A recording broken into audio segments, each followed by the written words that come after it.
7:23, 7 de la mañana con 23 minutos. A esta hora de la mañana le agradecemos su tiempo al abogado Pablo Proaño, magíster en Derecho Constitucional, coordinador general y cofundador de la organización Dignidad y Derecho, organización jurídica en defensa de los derechos humanos.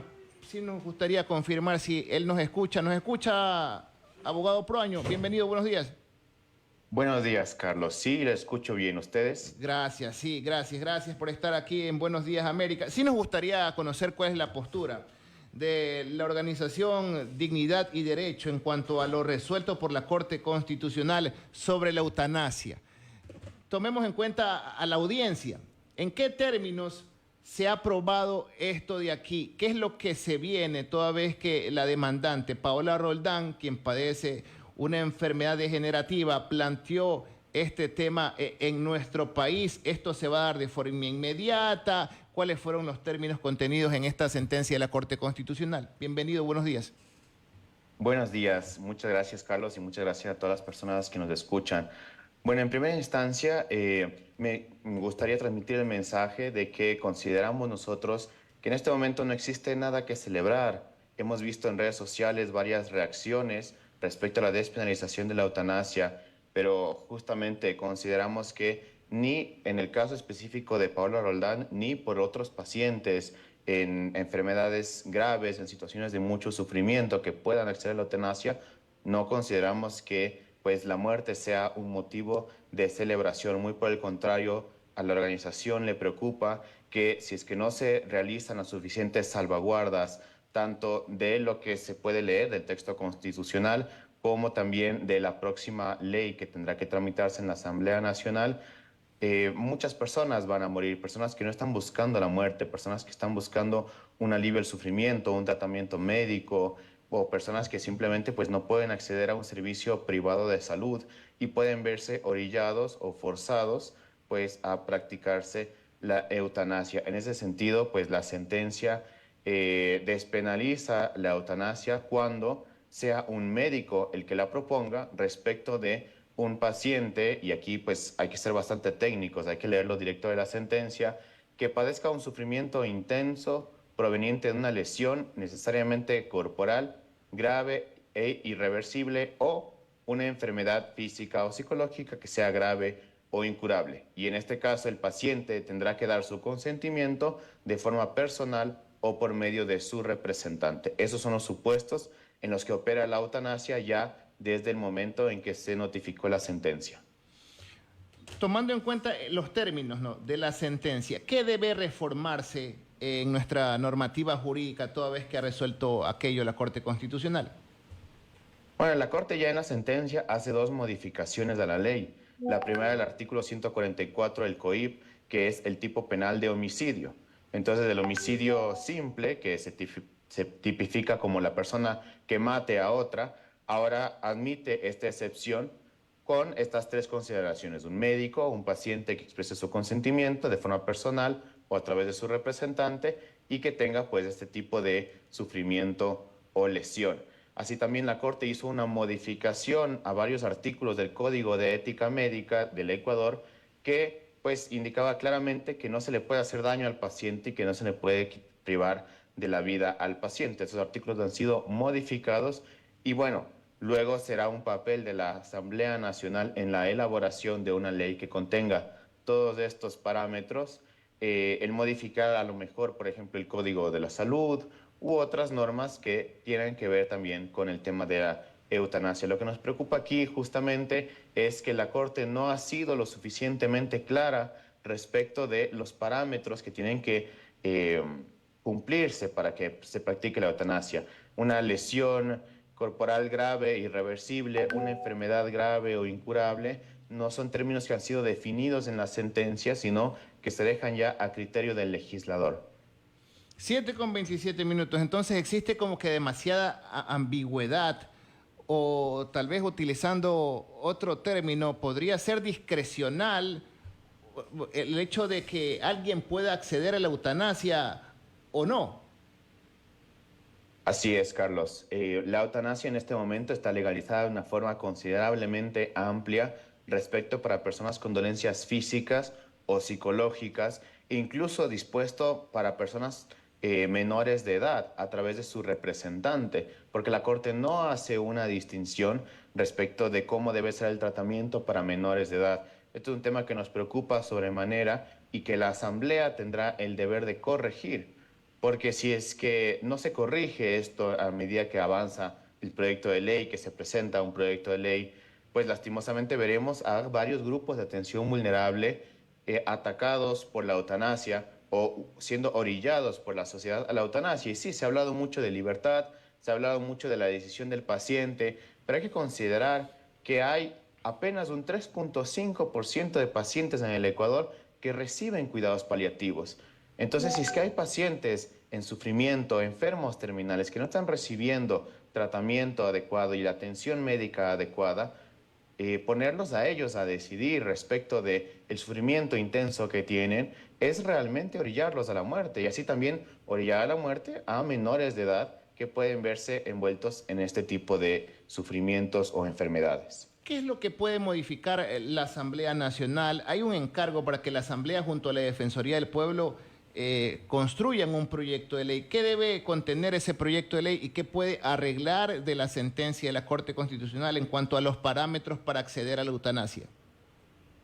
Bueno, en este sentido me gustaría mencionar el voto salvado de la jueza Carmen Corral. Ella fue una de las dos juezas que votaron en contra del proyecto de sentencia. La jueza Corral habla de una pendiente resbaladiza. Habla de, con cifras, con datos que están dispuestos en su voto salvado, cómo en otros países la despenalización de la eutanasia ha llevado a ampliar las causales, estirar las causales, para que así más grupos de personas puedan ser considerados eutanasiables o descartables por la sociedad. En ese sentido, yo creo que la legislatura tiene que revisar con detenimiento este voto salvado y poder así poner las salvaguardas, primero para que sea un profesional de la salud capacitado el que pueda realizar la eutanasia. La sentencia habla de un médico sin especificar, por ejemplo, ningún tipo de especialización, entonces pues habría que restringirlo, porque la práctica de la eutanasia es una práctica médica que tiene su grado de complejidad. También el método, por ejemplo, es algo que tendrá que definirse en la Asamblea y finalmente pues ya cerrar estos parámetros de lo que son pues enfermedades graves o incurables, lesiones de carácter corporal graves o incurables y pues sobre todo con este ánimo, primero de proteger la vida de las personas que no tienen acceso a la salud. Y segundo, también proteger la vida de personas, por ejemplo, personas con discapacidad, que ellos también podrían ser candidatos a la eutanasia y estaríamos hablando de una eutanasia eugenésica si es que no se ponen las adecuadas salvaguardas. 7:31. ¿Por dónde deberían ir esas salvaguardas para acceder a la eutanasia según su criterio y tomando como referencia tal vez experiencias en otros países?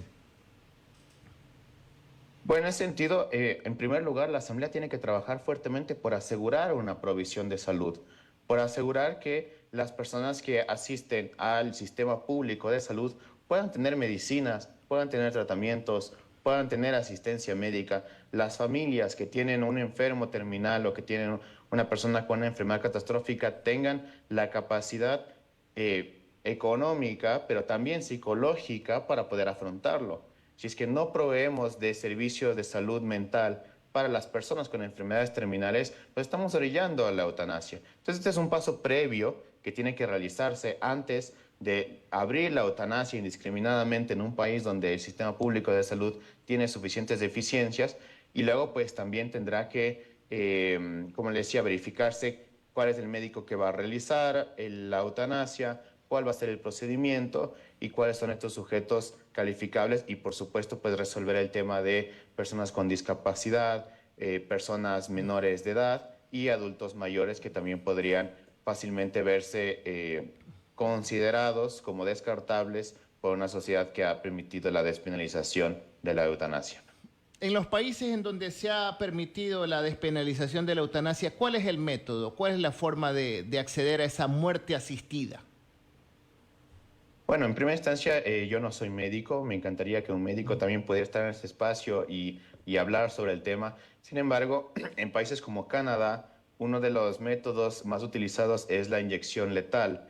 se utiliza una solución tóxica que se inyecta en el cuerpo del paciente y esto en las adecuadas proporciones, en las adecuadas dosis, causa la muerte del paciente. Y aquí hay un mito que hay que eliminar respecto al tema de la eutanasia. La eutanasia muchas veces se le menciona como una muerte dulce, como una muerte pacífica, pero pues son momentos duros, complicados y difíciles de los últimos momentos de una persona que ha solicitado la eutanasia, donde tiene que esperar a veces minutos, a veces horas, si no está bien suministrado el medicamento, a veces días, en este dolor y en esta agonía a la espera de que no lo llamemos medicamento porque es una sustancia tóxica, ¿no? No cura nada hasta que esta sustancia pues haga el efecto y termine con la vida del paciente. En ese sentido, pues a nosotros nos parece importante reiterar que la eutanasia atenta contra los principios básicos de provisión de salud, de acompañamiento del paciente a un paciente terminal, que sí se le puede retirar un tratamiento que haga que se alargue su sufrimiento y su vida, pero no se le puede retirar el cuidado. Y la eutanasia lo que hace es retirar el cuidado del paciente, retirándole la vida. ¿Esto de aquí va a ser considerado un servicio público de salud o no? Este es otro de los elementos que podrán ser manejados dentro de la Asamblea Nacional, porque actualmente la Corte Constitucional no ha considerado que la eutanasia sea un derecho. En ese sentido, no hay una obligación del Estado todavía pues, en proporcionarla en todos los niveles. Sin embargo, pues será un tema también de debate dentro de la Asamblea Nacional. Y luego la pregunta, ¿no? ¿Cómo vamos a compaginar, por un lado, el derecho a la salud, el derecho a la vida y luego un derecho a la eutanasia? Son temas que jurídica y socialmente pues tendremos que dar una respuesta. Usted también mencionaba, abogado, que la Corte Constitucional había modificado un reglamento para el ejercicio profesional de los profesionales de la medicina. ¿En qué sentido va esa modificación de reglamento? Bueno, el Código de Ética Médico, que es parte de digamos, una norma de nuestro ordenamiento jurídico, que sirve como una referencia para proteger al paciente, pero también para proteger los principios que rigen la profesión médica, decía explícitamente que el médico no está dispuesto o no debería estar dispuesto para causarle daño al paciente y que bajo ninguna circunstancia entonces se puede quitar la vida del paciente. En ese sentido, la modificación de la Corte ha sido hacia establecer como esta excepción de no se puede quitar la vida del paciente, pero sí se puede quitar cuando es el paciente el que lo pide y tenga una dolencia en este tipo, etcétera, etcétera, etcétera. Esto es un tema sumamente grave, precisamente porque a los médicos no se les ha consultado lo suficiente dentro del proceso de despenalización de la eutanasia. Y esto tiene una sola razón, y es que la eutanasia se despenalizó no en un foro democrático donde se puede escuchar a todos los sectores, sino en una corte que tiene un foro bastante restringido, que incluso en el momento de la sentencia, de los 100 y pico amicus que habíamos dispuestos, solo fuimos seleccionados 14 para poder ser escuchados en la audiencia pública. Es decir, es un foro sumamente restringido, el cual los abogados del accionante específicamente han elegido para poder llevar a cabo pues, su causa y cumplir los deseos de la paciente.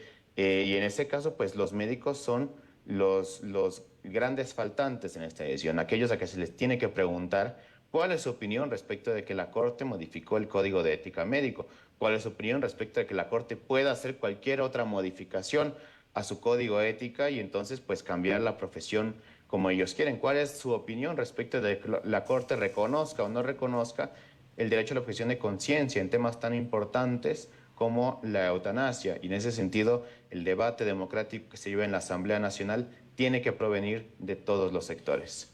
Oiga, para que le quede claro a la audiencia este tema, ¿será entonces la Asamblea Nacional la que modifique el procedimiento para acceder a la eutanasia, que no es un derecho? ¿Qué es entonces? La eutanasia entonces estaría visto como un procedimiento médico más, lo cual pues tiene varias complicaciones porque un procedimiento busca curar al paciente, busca aliviar al paciente. La eutanasia única y exclusivamente tiene como fin la muerte del paciente. La Asamblea Nacional tiene un poco campo de acción, pero lo que no puede modificar son las condiciones de acceso, que sea un médico, que haya un consentimiento informado del paciente o de su representante, y que sea respecto a una lesión corporal grave o una enfermedad grave e incurable. Estas son las tres cosas que la Asamblea Nacional no podrá modificar porque ya están dispuestas en la sentencia. Tal y como está planteada la sentencia de la Corte Constitucional, ¿no se puede buscar algún indicio, alguna señal de vamos a presentar una petición de inconstitucionalidad? Ya no hay vuelta atrás en este sentido.